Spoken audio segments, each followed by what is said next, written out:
I want you to hit me as hard as you can. Today we are going to talk about a crew. A crew of explorers. A crew who bonded in friendship and professionalism. A crew who went where no man had gone before. I, of course, am talking about SeaQuest. Yes, SeaQuest, a show about exploring and protecting the seven seas, where we encountered romance, drama, and a talking dolphin. SeaQuest was that little show that clawed its way from cancellation threat to cancellation threat, that fought a network with unreasonable demands, and like a bad relationship, both made its fans fall in love with it and frustrated them to the point of madness. But even though SeaQuest portrayed a crew glued together by professionalism and friendship, it turns out that the ugly truth was far from it, and it may have inadvertently led to the premature loss of a shining star. But can this crew come back together once more? Can SeaQuest roam the oceans of the world? And most importantly, can we talk to that stupid dolphin again? Let us find out in this episode of Gone, But Not Forgotten.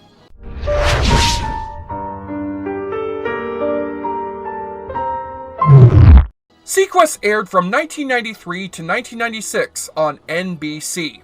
It was created by Rockne S. O'Bannon, the man who was responsible for such groundbreaking sci-fi shows as Alien Nation and Farscape. The show revolved around Captain Nathan Bridger and his crew, who served on the high-tech submarine SeaQuest DSV 4600, which roamed the seas protecting the United Earth Oceans Organization, which was a United Nations type of government, as well as studying the mysteries of the oceans in the far future of 2018. In this far future, the world's natural resources have been plundered by the governments of the world, which has forced the human race to move to the ocean floor, establishing colonies that are attacked frequently by pirates and rogue nations, where only SeaQuest can come to the rescue and save the day. The leader of SeaQuest was Captain Nathan Bridger, who not only led the SeaQuest, but also designed the ship itself. Bridger was compassionate, intelligent, and an inspirational leader, as played by the legendary actor Roy Scheider, who of course was most famous for playing Chief Martin Brody in the film classic Jaws. And it's not a coincidence that Scheider was cast as the lead role of this series, as Steven Spielberg was a producer on the show.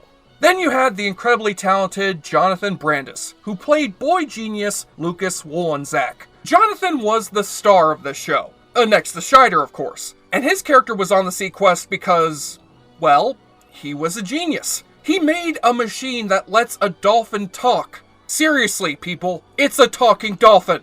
Next up, we have Lieutenant JG Tim O'Neill, played by the legendary Ted Raimi, the brother of director Sam Raimi, who frequently appears in his brother's movies and TV productions. Raimi has himself a pretty big following of fans, and I consider myself among them. I really loved O'Neill.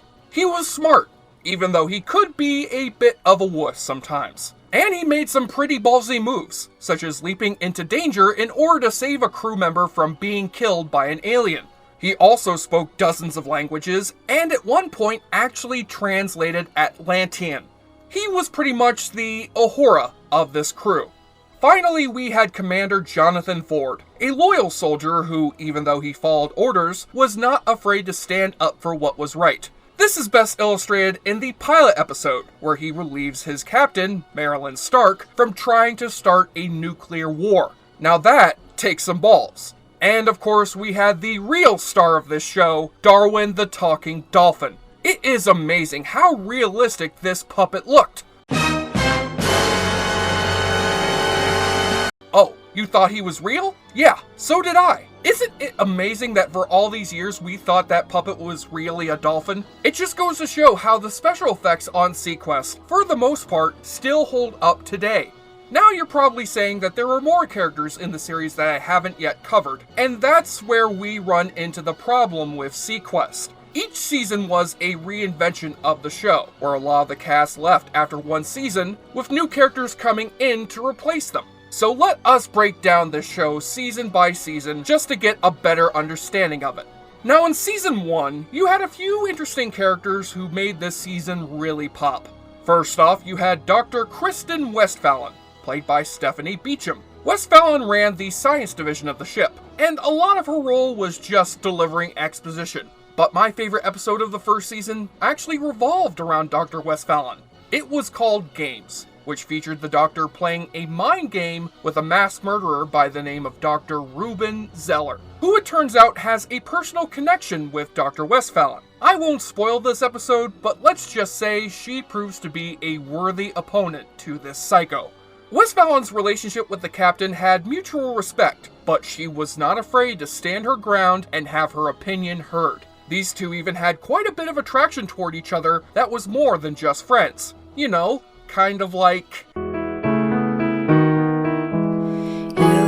in my arms and all the world is calm.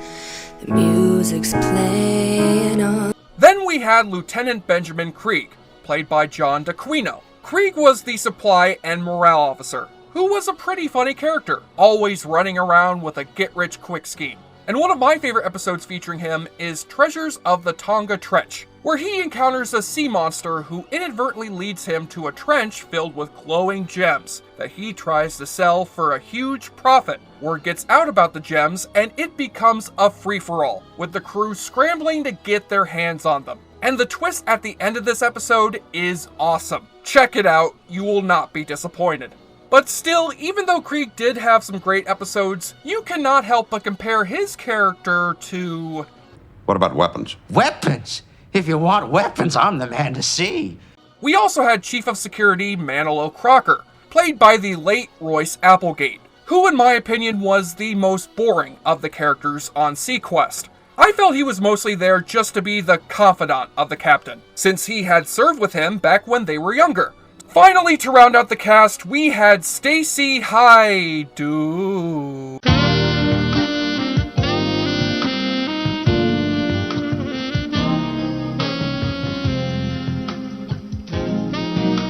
Oh, wait, where was I? Oh, yeah. Rounding out the cast, we had Stacy Hyde.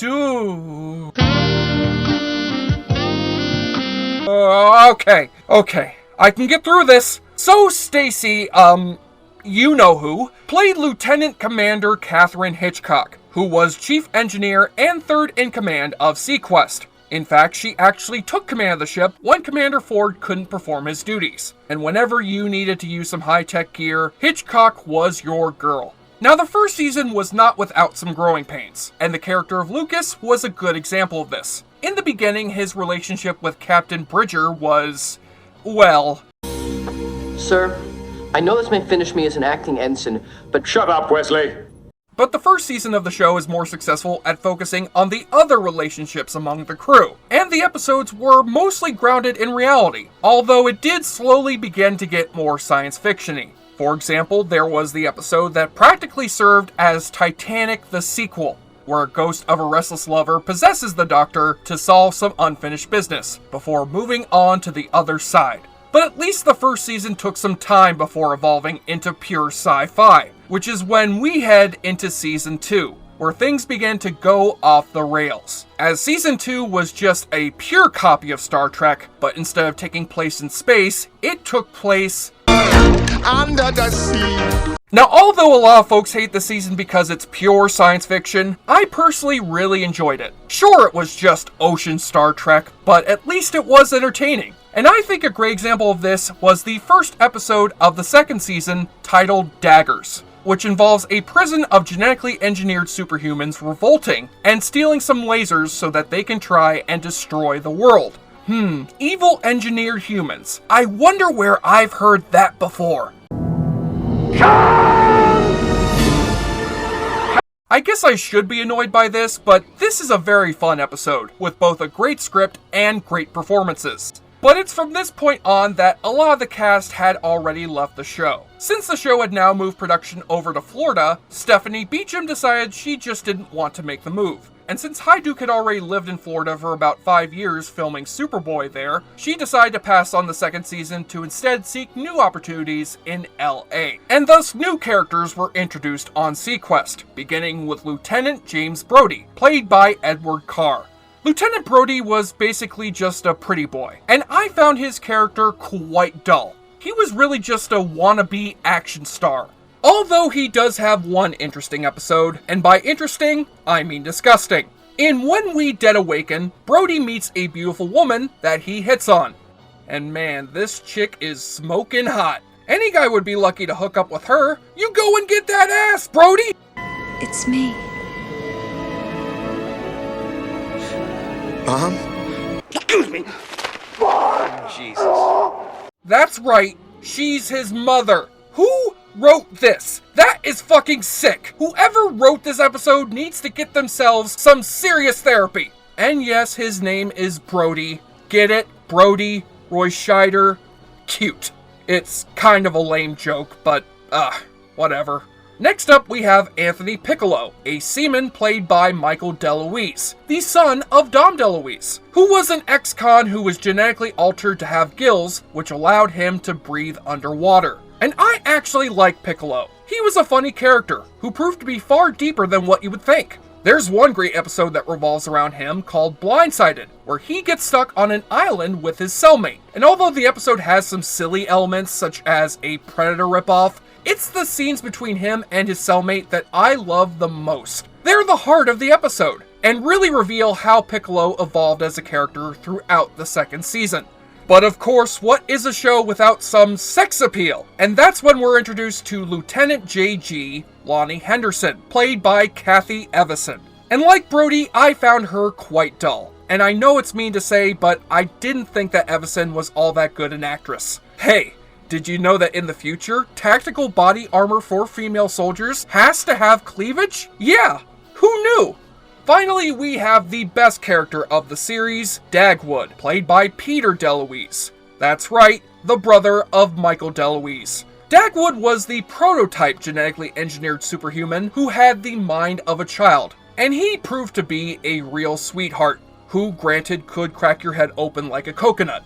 Oh wait, I almost forgot to talk about the most unpopular character in the series, Dr. Wendy Smith, played by Rosalind Allen. People hated this character. I mean really hated. And I think it was probably because she was such a blatant ripoff of Deanna Troi. Don't believe me? Well, judge for yourself. You sensing anything? All I get is static from all three of them. Sorry, you can't understand that. They don't know, Captain. He's telling you the truth. Counsel Troy, are you getting any telepathic impressions from that spatial anomaly? I'm sensing someone tying me down to a bed. Oh, it's probably nothing.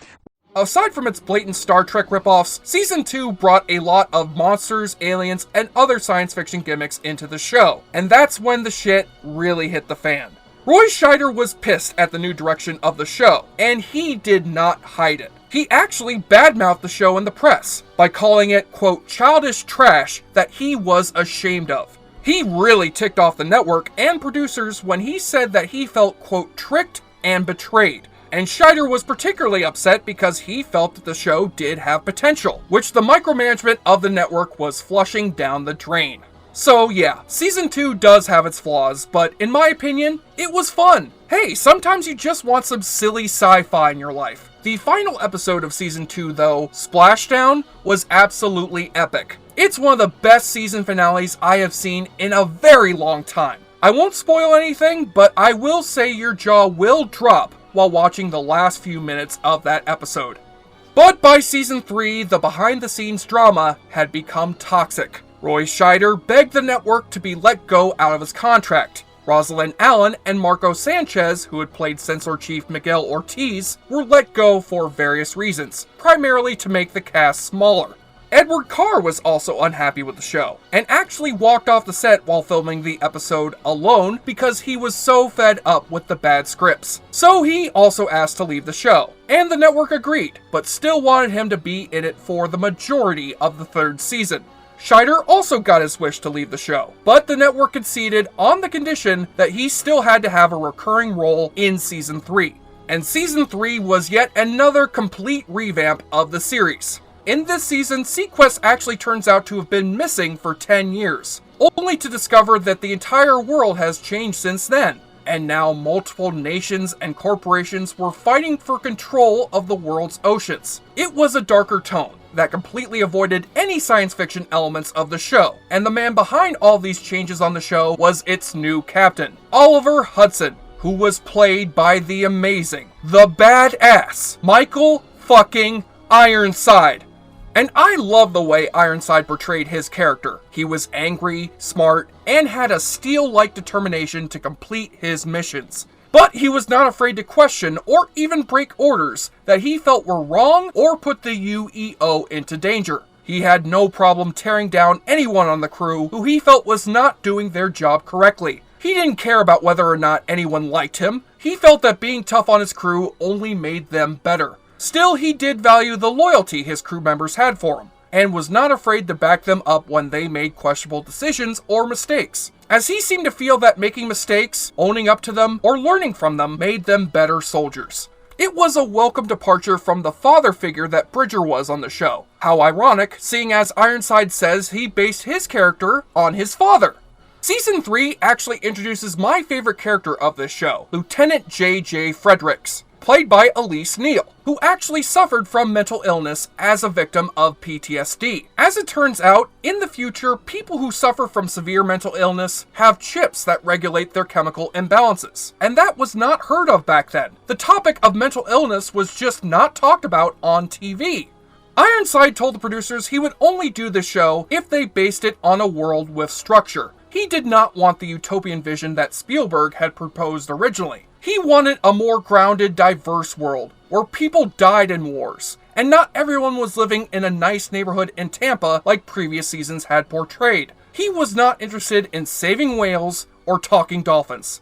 However, Darwin the Dolphin was still a part of the show, as he and Lucas were a big draw with viewers. To be frank, if it wasn't for Jonathan Brandis, I don't think this show would have lasted as long as it did. Brandis drew in a rabid fan base, comprised of teenage and tween girls. In fact, he was so popular that security had to escort him off the lot because he was constantly being mobbed by fans. Which is why it was so tragic when that suddenly faded away. On November 12, 2003, Brandis committed suicide. The sudden decline of his career caused him to fall into a deep depression that he was never able to overcome. At the time of SeaQuest, Brandis was on top of the world, and suddenly after the show ended, his roles had dwindled down. It was something that Brandis just never came to terms with. And incidentally, if any of you viewers or someone you know suffers from mental illness and needs help, then please call the National Suicide Prevention Hotline at 1-800-273-8255. Help is only a phone call away. SeaQuest was cancelled after only 13 episodes into Season 3, which was a shame because I really loved the last episode, seeing as it was a Ted Raimi-focused episode that was based around his character, which would have taken his role in a new direction for the show going forward. But the cancellation sadly happened before we could experience that storyline.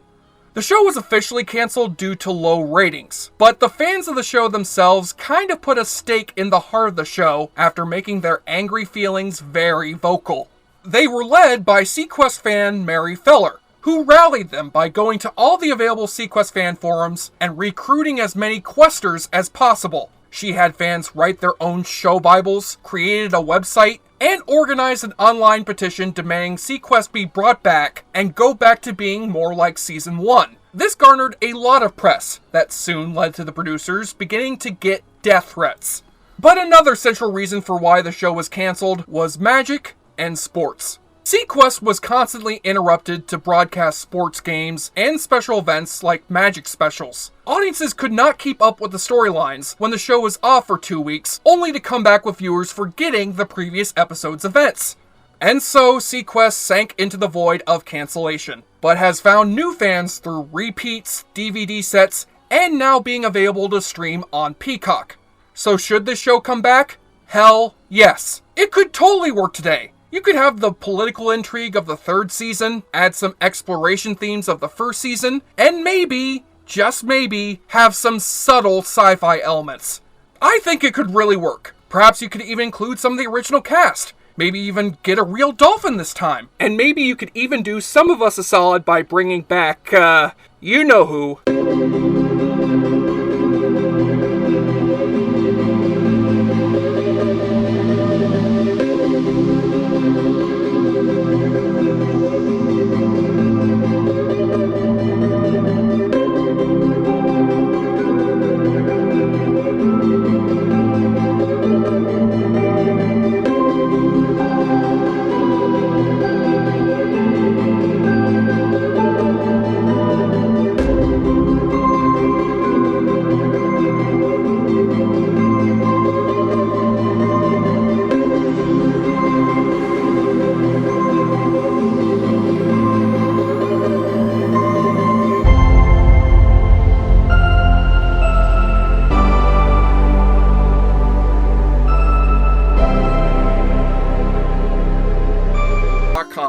Thank you for watching our show. If you like what you see, please subscribe to our JoBlo Videos channel. Tell your friends who like this sort of content, and turn on the bell to receive notifications for all of our latest videos. We're an independent company that appreciates all of your support. And we will see you next time for the next installment of Gone, But Not Forgotten.